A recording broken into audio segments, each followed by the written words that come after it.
Assalamualaikum warahmatullahi wabarakatuh. Izin memperkenalkan diri, nama saya Putri Yuliana dengan NPM 2213025021 dari Program Studi Pendidikan Teknologi Informasi kelas A.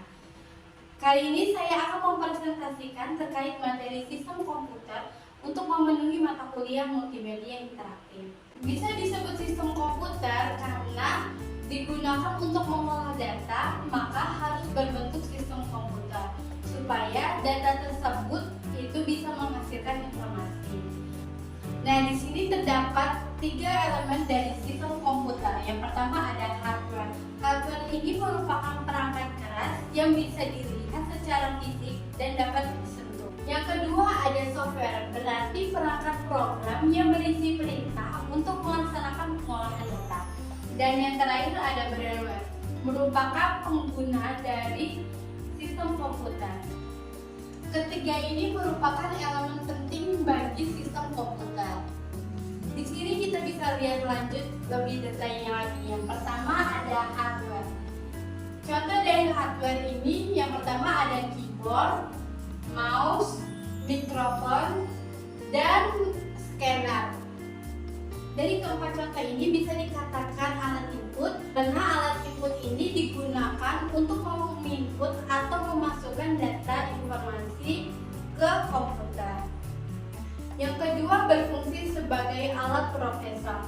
Contohnya ada prosesor, RAM, motherboard, dan card interface. Nah, perangkat ini digunakan untuk memproses data yang diinput dari perangkat yang tadi. Dan yang ketiga sebagai alat output. Contohnya ada printer, monitor, dan speaker. Ketika data berupa audio yang diinput lewat mikrofon ini, maka data tersebut akan dikirim ke perangkat yang berfungsi sebagai alat proses.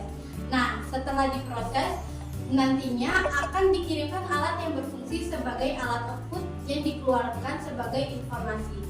Berfungsi sebagai alat output karena berupa audio, maka dikeluarkan sebagai informasi yang berhubungan dengan audio yang dikeluarkan lewat speaker. Dan yang terakhir sebagai input output, contohnya ada hard disk, flash disk, CD dan atau DVD, dan disket. Selanjutnya software. Software terdapat beberapa bagian. Yang pertama namanya sistem operasi, merupakan program dasar dari komputer. Nah, jadi jika teman-teman pernah mendengar istilah install ulang atau clean install, maka yang pertama kali diinstal itu adalah sistem operasinya yang merupakan fondasi dari sistem yang kita gunakan. Nah, jadi jika belum ada sistem informasi yang terinstal di dalam komputer kita. Nah, contoh dari sistem operasi ini ada Windows dan Linux. Yang kedua ada aplikasi. Aplikasi merupakan program kedua yang wajib diinstal setelah menginstal semua operasi. 3 aplikasi merupakan program yang diperlukan komputer setelah operasi sistem. Fungsinya untuk melaksanakan suatu pekerjaan tertentu. Aplikasi ini dibedakan berdasarkan fungsinya. Misalnya ada pengolahan kata, aplikasi pengolahan angka, misalnya Excel, kemudian ada aplikasi editing gambar dan sebagainya. Dan yang ketiga ada bahasa pemrograman. Bahasa pemrograman ini merupakan kumpulan yang digunakan untuk membuat program atau aplikasi. Lanjut elemen yang ketiga yaitu brainware. Orang yang terlibat dalam brainware ini merupakan pengguna. Brainware ini juga terdapat beberapa bagian. Yang pertama ada operator. Nah, operator ini bisa saja bertindak sebagai desain, editing video, editing gambar.